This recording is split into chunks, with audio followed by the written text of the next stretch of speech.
تبارك الذي جعل في السماء بروجا وجعل فيها سراجا وقمرا منيرا وهو الذي جعل الليل والنهار خلفة لمن أراد أن يذكر أو أراد شكورا وعباد الرحمن الذين يمشون على الأرض هونا وإذا خاطبهم الجاهلون قالوا سلاما والذين يبيتون لربهم سجدا وقياما والذين يقولون ربنا اصرف عنا عذاب جهنم إن عذابها كان غراما إنها ساءت مستقرا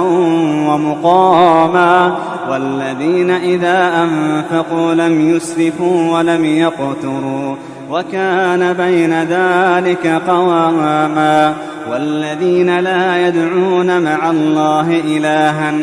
آخر ولا يقتلون النفس التي حرم الله إلا بالحق ولا يزنون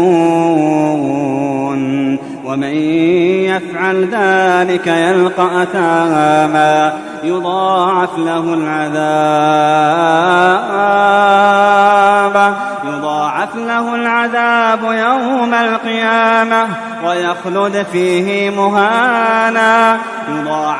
العذاب يوم القيامة ويخلد فيه مهانا إلا من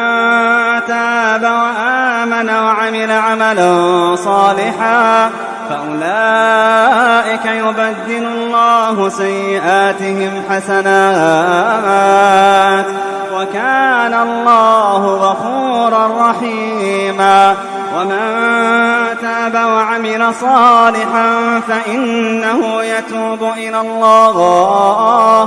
فإنه يتوب إلى الله متابا والذين لا يشهدون الزور وإذا مروا باللغو مروا كراما والذين إذا ذكروا بآيات ربهم لم يخروا عليها صما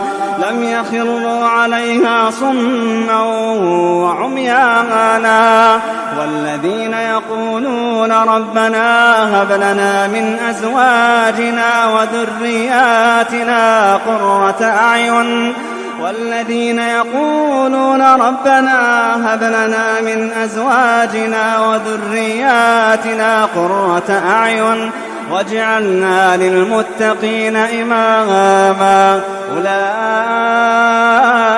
يجزون الغرفة بما صبروا ويلقون فيها تحية